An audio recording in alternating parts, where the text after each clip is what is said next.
Welcome to Huddle Up. We're back with another episode. Rob Clock is here. Hey, Rob, how's it going? My quarterback expert. Our guest tonight is not a football player from Shippensburg, but man, he has covered some years at Ship, over 4 decades. At the time he was hired, he's a head trainer, Steve Heckler. Steve, welcome to the show. Thanks, gentlemen. Yep. Thanks for having me. Everybody knows you. Everybody's seen you. Everybody's been abused by you in the training room. Well, they often ask me if I was going to write a book, but I would have to change all the names. That's for sure. Steve, you were there, like I said, 4 decades. It's amazing. You're in the Hall of Fame for trainers as well. I'm in the state of Pennsylvania, yes, as in the Hall of Fame. Yeah.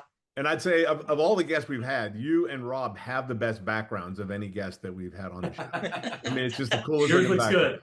I'm trying to get. Why does Rob still look like he did when he played, but you and I look differently? I know, man. I don't like it. Nah, Steve, come on. We've all turned gray up here. You're salt and pepper, Rob. This is all gray here, bro. No, Steve, over those years, man, your position had to have evolved like crazy. And, maybe give us some background, how what brought you to Ship and how that position. I graduated from Westchester. My family has a long Ship background. My grandmother was in 1922 Ship Normal School. My brother, my father, both got their master's degree there. I have aunts and cousins and nephews. I'm the only black sheep. I went to Westchester. But my connection to Ship goes way back. I was 3,000 miles away at the Disneyland Hotel in Anaheim, and there was a 3x5 card that said Shippensburg State College looking for an athletic trainer. Called Bill Corman, athletic director. Corman was also our D1 wrestling coach. So I go back to where I was working in upstate New York at Hamilton College, and I called him. And I went for an interview. And Heckler Fieldhouse in the stadium were still only 3 years old. They were built in 72. So Heckler still had that new car smell to it. It was wonderful. And I interviewed, and I didn't hear anything all summer. And now we're getting ready for camp, not only where I was working, but Ship. And finally, I go, what's going on? And he goes, you can come. Well, I came to Ship, and they were already in game week. Oh, wow. Gene Epley was the coach. I was 25. But the evolution of the job, back then, there was no concussion protocol. Tony Winter played linebacker, had a fractured rib. We had some plastic hard thing called elastoplast. You warmed up, you taped it with white tape, and you taped it, and he played with a fractured rib. Here's equipment now you can hit with a baseball bat, and it won't hurt you. Suspensions helmets that Tony Winter and Al Seagraves wore, the inside of an Army football helmet. So it's much more, the information is much more scientific. It's scientifically based now, and all for the betterment of the kids. So as far as facilities, you talk about an evolution there. Stadium, you guys, that brand new stadium was built with no athletic training room. We took over that little room at the end next to the concession stand. Right. One year I asked, can we move into the concession stand? Yeah, you can move in there, but you got to move out on the weekend when you sell hot dogs and Coca-Colas. So when I speak to students now in curriculums, I tell them about the value of perseverance, and I use the Ship example. That you are, no matter what line of work you're in, you're going to be told no a lot. And we were told no. No, you can't go there. No, you can't have that. But you persevere, and 1 year, 2 years, 3 years, the answer is no. And all of a sudden, you have a change of administration. You have a vision that they buy into and a plan, and all of a sudden that no becomes a yes. And that's what happened at Ship. We just persevered. And then look at the facilities that they have now. But we started with nothing, and we grew from there. And you built it. You built it. Nice. Nice. Steve, you've worked with a lot of coaches at Ship. What coach had the biggest impact on you personally? And that might be a hard decision. So it is, because all five of them had different personalities, but and they brought something different. Now, Gene Epley, it was his last year and my first year. but it was the guy who followed him, Joe Mark, had the greatest influence on me as a person. We were lifelong friends, and he was a mentor to me. I would have to say he was almost like a father figure to me until the day he died. Um, Gene Epley, that was Tony Winter. I watched your podcast, and he was right. The 50s were historic. The 60s were some lean years, but when the stadium was built, Heikles was built, they brought Gene Epley in. Then there's some winning seasons starting, and Joe Mark came in and kept that going. Now, when I met Gene Epley, it was game week, the 75 season, and he said to me, "Look at that guy out there in the field holding a practice dummy in blue jeans and a t-shirt." I said, "Who's that?" And he said, "That's Fred Glasgow." And I said, "Well, why is he doing that?" He goes, "Well, he scored more touchdowns in his senior year in high school than anybody in the state of Pennsylvania. He went to the Big 33 game, was recruited by Woody Hayes, Joe Paterno, and everybody, and he went to Syracuse. What's he doing here? He has to sit out under the transfer rules." Right. And that's when I laid eyes on Freddie Glasgow for the first time. And what I learned from that year with Freddie, before he ever put on the uniform for us, is he would stand, he never big timed it, he was humble, and he would stand behind the huddle with a rack of water bottles. He would hold the dummies, and he had not yet played it down. But that told me a lot about Fred Glasgow. Sure. But to answer your question, when Joe came in, he was the definition of the Southern gentleman. In the 70s, I was 26. Jimmy Monos, the same age as me. We were 26. The assistant coaches were 20s. Here comes this guy in that's the Southern gentleman. We're wearing white tube socks, nylon mesh jerseys, and he comes in tennis shoes, no socks, has an Izod alligator on his shirt, and he told us how to talk, how to act, how to dress, how to treat others. Those guys went on to be head coaches. Oh. Al Seagraves, Jimmy Monos, and they got their start learning from Joe Mark. Mm-hmm. Two quick stories on Joe that'll tell you all you need to know about him. And Tony alluded to this. His first game as head coach, and Joe had never coached as a head coach or in Division II. He was always a D1 assistant. North Carolina, Maryland, Navy, Virginia. And he gets our job. He goes for his first job, first game down at West Liberty. And I'm his administrative assistant. I do all the travel, the meals, things like that. And I go into the hotel and get the bill on the day going to the stadium to play the game. And the manager says, "We have an issue." Now, this is Joe's first trip. Says, the maids say we're missing a pillow, ice bucket, some minor Mickey Mouse stuff. And I tell Coach Mark this. And he goes, "Steve, we can't do anything about it. We got to go play the game. I'll handle it afterwards." We lose. His first game as head coach. We come back, and instead of going to Ship, he takes that bus, and we go back to the hotel, and the players are looking out the window. Uh-oh. And he makes me go down the aisle of the bus, and I'm collecting a pillow, an ice bucket, and I take it into the manager. And he proceeds to tell that team that he will not lead a team that acts like that conducts business like that he will only lead a team that represents the college as gentlemen, and we're not going to go forward like this. And we proceeded to win 8 more ball games. Wow. And play in the state championship game. Nice. And that Monday after that trip, I go in and he says, "I want you to proofread this letter." He's writing a letter back to that hotel manager apologizing that it will never happen again, and we hope to see him in 2 years. And at the bottom, when he signs the letter, he carbon copies it to the university president. Wow. That's Joe Mark. That's interesting. The next year, we go 6-4, and we run another winning season. And you know what he tells me?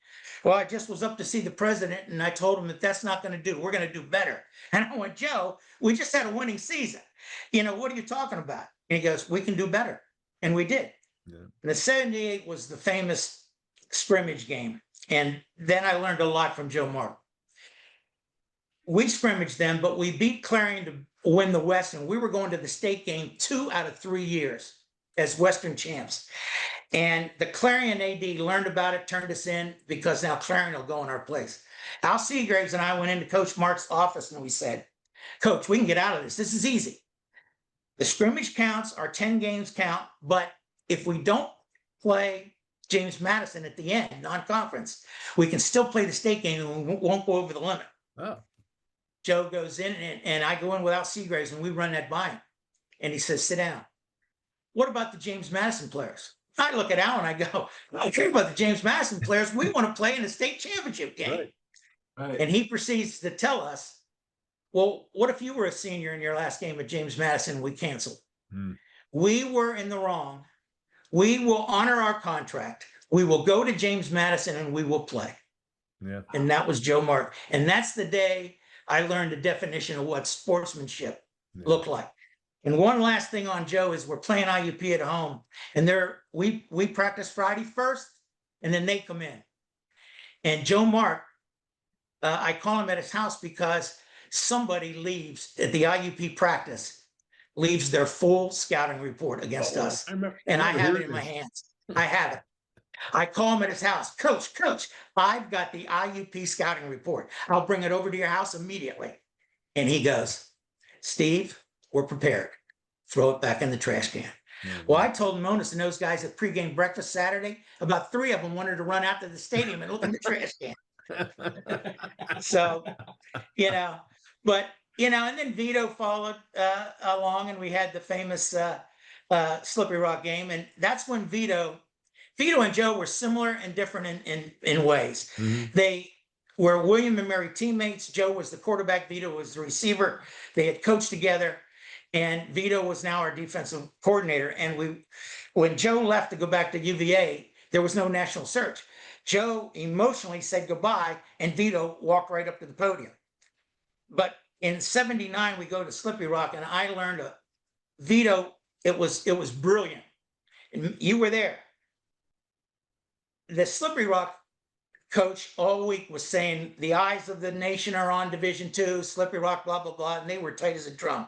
We walked down that famous tunnel at Michigan Stadium. Half our team had never been on an airplane. Half our team had never been farther west than Pittsburgh. That's right. And we go out to Detroit, fly into Detroit, go to Ann Arbor, and it's Friday's practice in the big house. Now, Vito had been there, but none of us did. We go out there, and he sees the players' eyeballs are this big.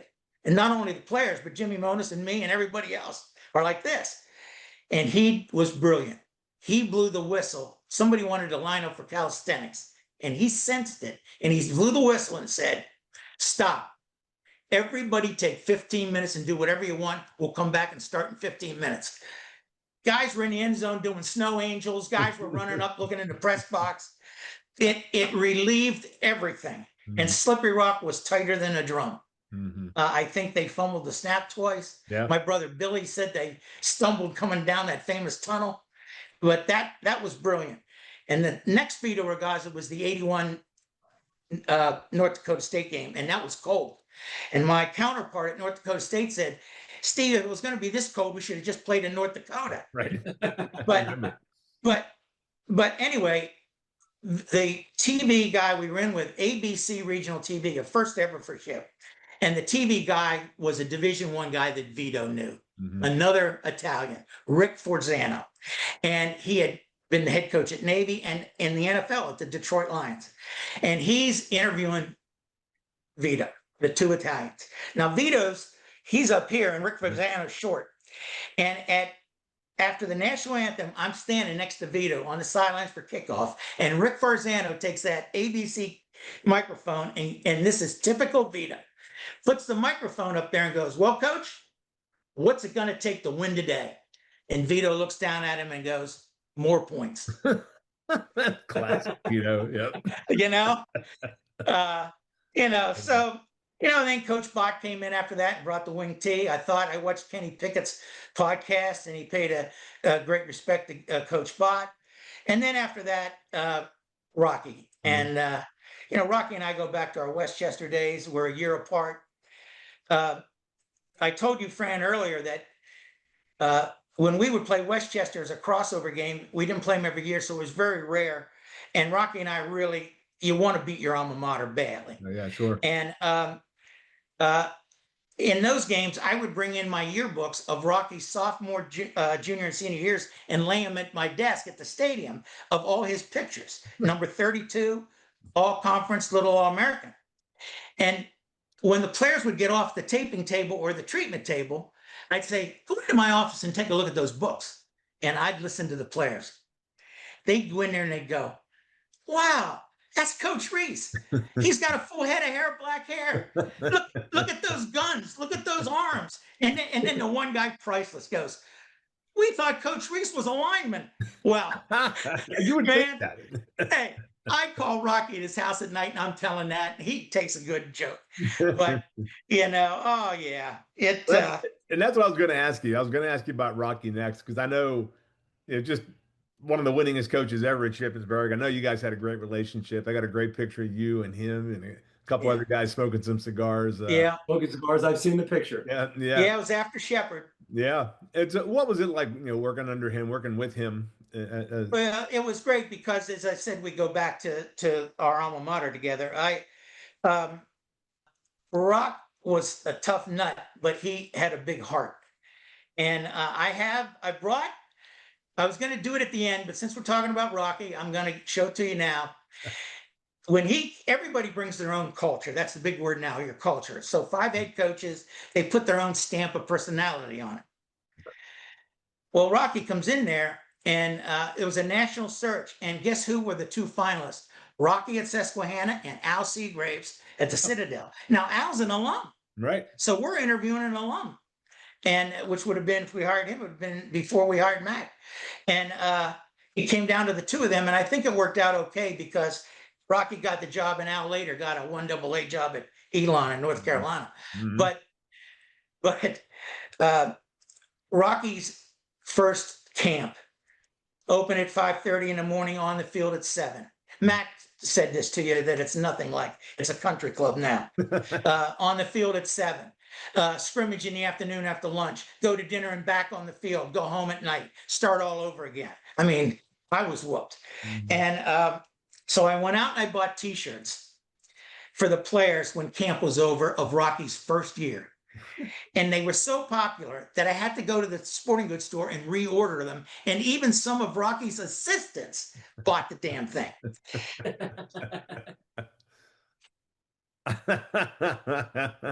Nice. That's nice. Yeah. That's all you needed to know about the culture of that program.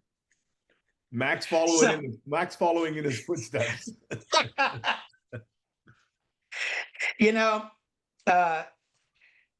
I had no full-time assistants. I had, if you were at Bloomsburg or Kutztown, you had one athletic training room and you would see a football player on a table, a field hockey athlete, a soccer athlete, etc. And you could work out of one. But we had a facility across campus at Henderson. We were up in the field house and we were out at the stadium, and there was me.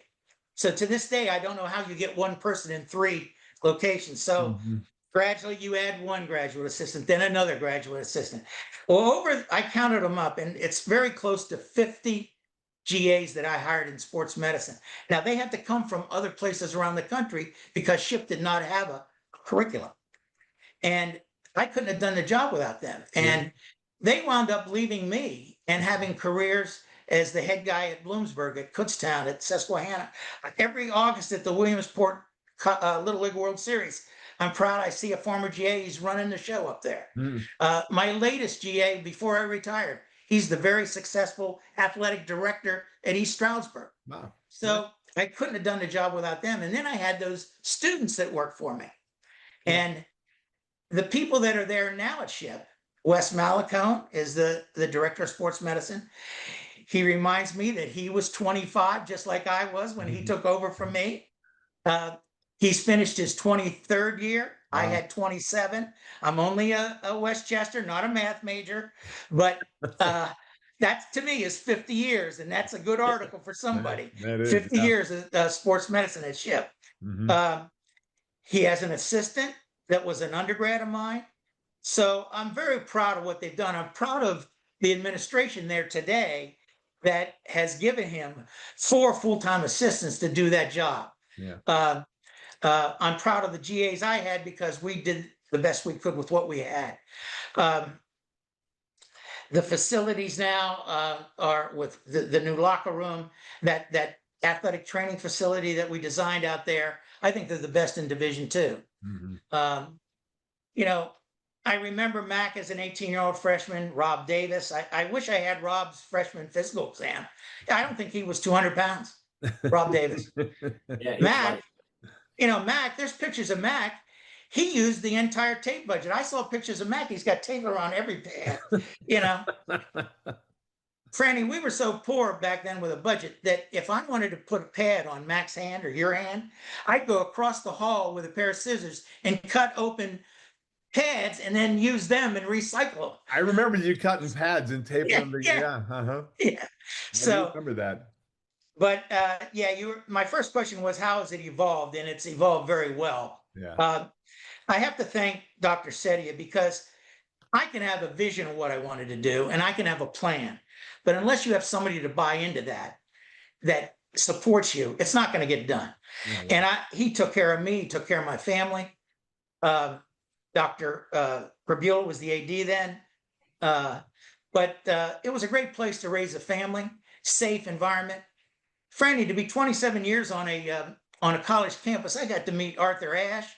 Yeah. I got to meet Frank DeFord. I went back and saw him behind the Sports Illustrated famous writer, astronauts, all sorts of people that when you grow up that long on a college campus. Yeah, so I'm very grateful, very grateful. That's cool. Very cool. Well, I think your perspective is kind of interesting too, because of your role, a little bit different than a coach's. And I think you're giving us like a little more insight than maybe we're used to. Let's turn it over to players though. So here's our next question. Who are some of the players you've been involved with that really stand out in your mind? Because you're exposed to a lot of kids as true Red Raider greats. I've got a story on almost everybody that you did a podcast on. I watched the recent one of Kenny Pickett. Yeah. Kenny reminded me, now remember, I'm seeing him with shorts and a t-shirt on. But you have the best seat in the house. You're on the sideline. You're in the locker room where other people can't go. So it's hard now for me to sit in the stands when you're used to being in the middle of things. Mm-hmm. But Kenny Pickett had shoulders like Dick Butkus, and he had those skinny little ankles like Dick Butkus. Stories about Eddie Noon we were talking about before we came on.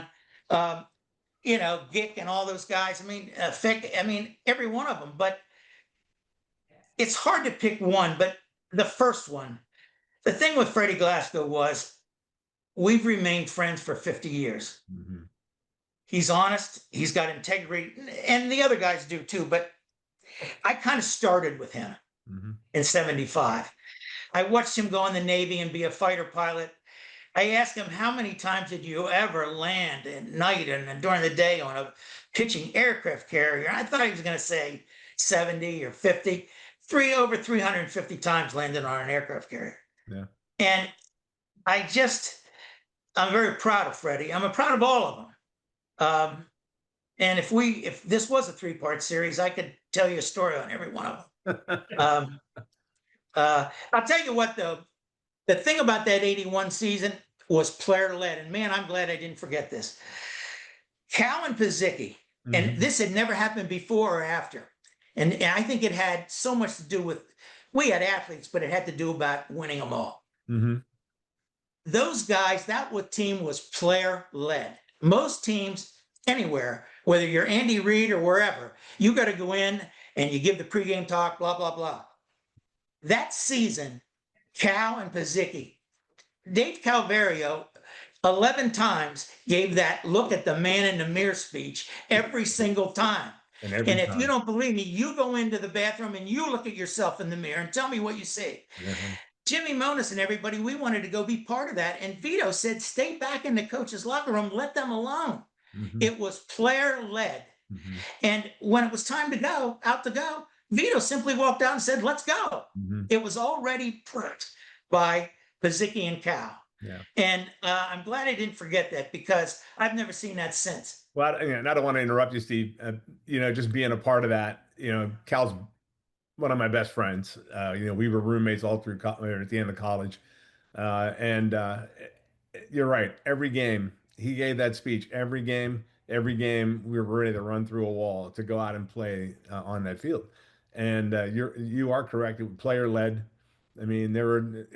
Those guys led the charge, but there was a lot of great character on that team. A lot A lot of leadership. We never thought we had talent, not that kind of talent, to win, to go, to go undefeated and win it all.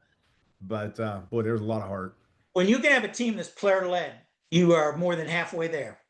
And then, of course, the Eddie Noon buying my Monte Carlo. Do you have a minute? Oh yeah, go ahead. I think it's a funny story. Well, it's in the 80s. I'm 30 years old. We just had 2 baby daughters a year apart. My wife's staying at home, one salary, and it's not equal to $20,000. And we have 2 cars, and we got to sell one to make the bills. And I have this green Chevy Monte Carlo. And Eddie Noon comes to me and goes, I'd like to buy it. Now, Eddie, you're probably getting no more than $500 as a scholarship. So Eddie comes in 2 days later, and he hands me 26 $100 bills. Now, I'm 30 years old, and I had not ever seen a $100 bill yet. I got 26 of them in my hand. I told a coach the other day, I told Tony Iruli, I said, maybe back then in the 80s, we didn't know it, but maybe Eddie Noon was the first Red Raider that had NIL money before we knew what it was. I think you are correct. Oh, my Lord. Correct on that one. He was from Middletown High School, and he was the triple jump champion. Mm-hmm. And he ran the sprints, and the coaches who saw him in the state track meet in spring knew that he was going to be a freshman. And one of them, I don't want to quote Jimmy, it was somebody, said, he's coming to ship and he's going to be a wide receiver. And somebody said, well, when he sprints and does the 200 down the field, I hope we have a quarterback that can throw the ball that long.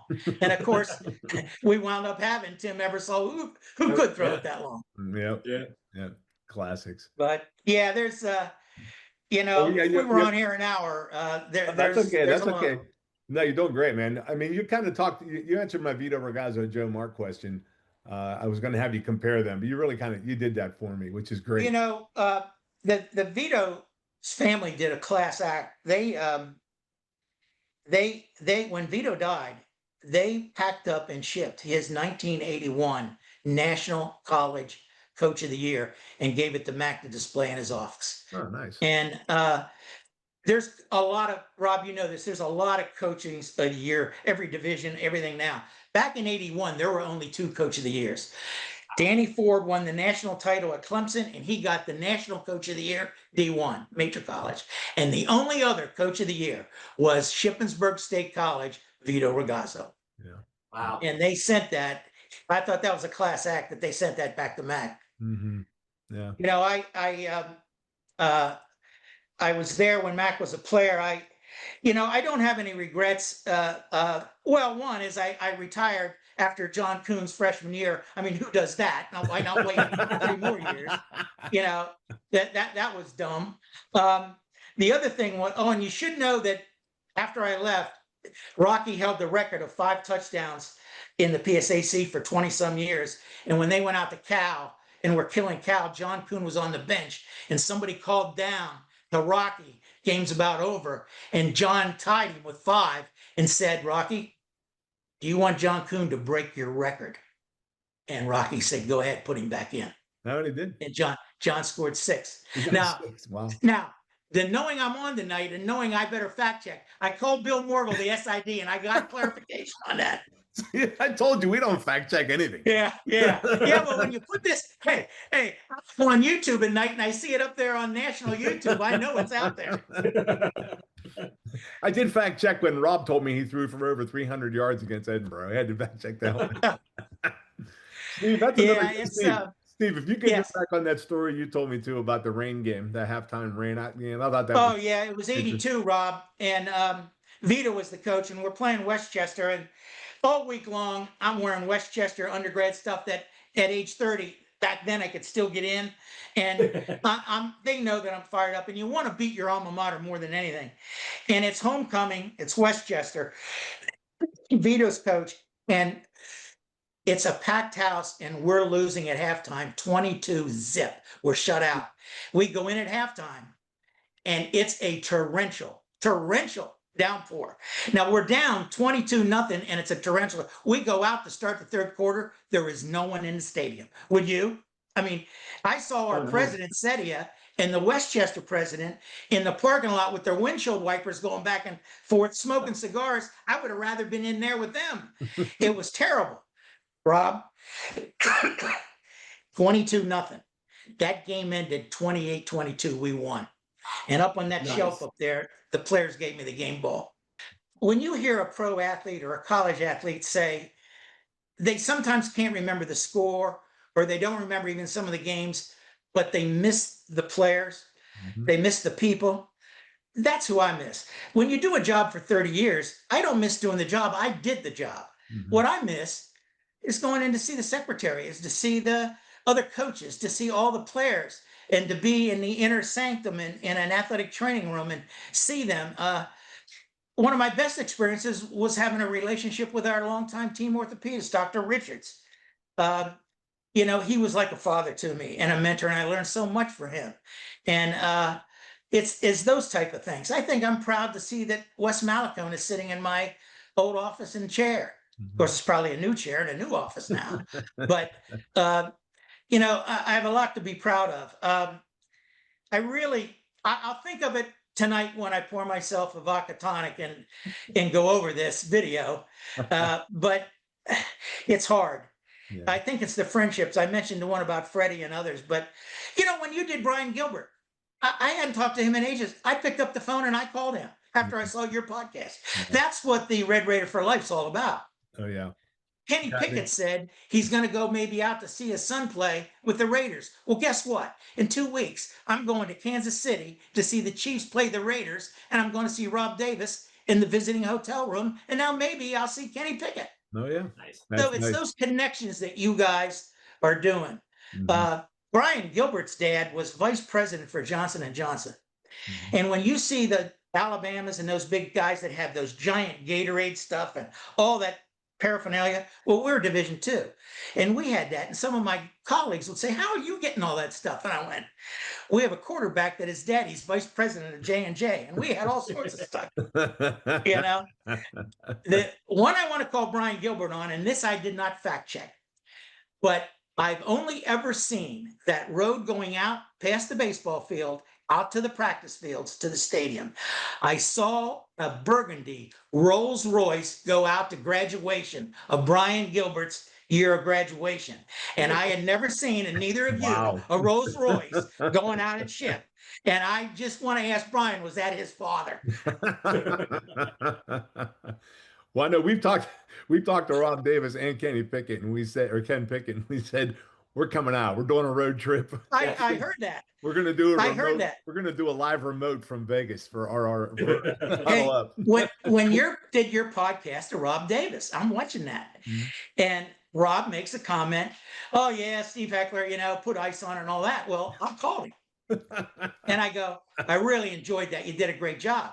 And I said, Rob, you don't remember when you got hit when we were in shorts and you got hit in your thigh with a helmet and you had an 8-inch calcium pack on your femur that I treated you 3 times a day, morning, noon, and night to get that off there. And he went, oh, heck.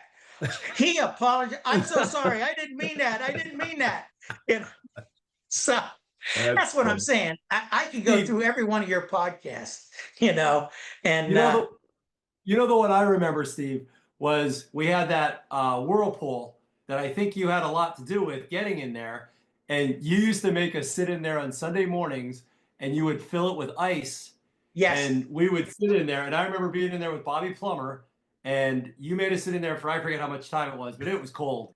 I saw that, Rob, on a Sports Illustrated picture of Walter Payton at a Bears camp in a big Rubbermaid bucket with ice in it to redo his legs. And I thought, okay, but we called that big 8-man whirlpool Big Bertha, and that's the name that came from Temple. You could not do what I did then. I had a colleague, a friend of mine, the head guy at Temple, and he said, we're knocking walls out and making a rehab room. Do you want an 8-man whirlpool? Well, there was no, we're a state school. I got a state vehicle, a truck, didn't sign for it, went over and picked it up, went down to Pennsylvania Turnpike, parked it on Broad Street at Temple, went in there, they unhooked it, got Temple football players from the weight room, took it out, put it on our truck, brought it back to Shippensburg and installed it. No one paid a nickel. It still has property of Temple University on it. Where the hell did you put it? Well, we put it back, and that's my last story. And talk about facilities. We went from nothing, and when they gave us the freshman and JV locker room, Oh, right. we took that over and made the visiting team who would come in there. All those guys had to move out for when IUP and them would come in. They now go up to the stadium, as you know. But they gave me that, and we turned that into a great facility. And back in the shower room is where we put those whirlpools that Rob's Okay. talking about. But now I benefited it, and sports medicine benefited. But those poor 50 football players we deactivated, they had to go over to the varsity room, which was made for 50, and now there's 100 of them over there. Oh, So geez. we gained and they lost, but that's not an issue now. Hey, well, thanks a lot, Steve. That is just great stuff. And you're right, we could do another episode. Maybe we'll bring you back in the spring. Really appreciate you staying in touch. Also, giving me information about what's going on out there with a lot of the guys, and obviously all you've done for the program and all your years there. Brandy, I appreciate that, and what you're doing. Just that how I made those phone calls, and it's all because of I saw them on your podcast, and it brings back a lot of great memories. You're doing great work. Okay. I'm gonna go have a vodka tonic. Great. We'll see you next time, man. Thanks.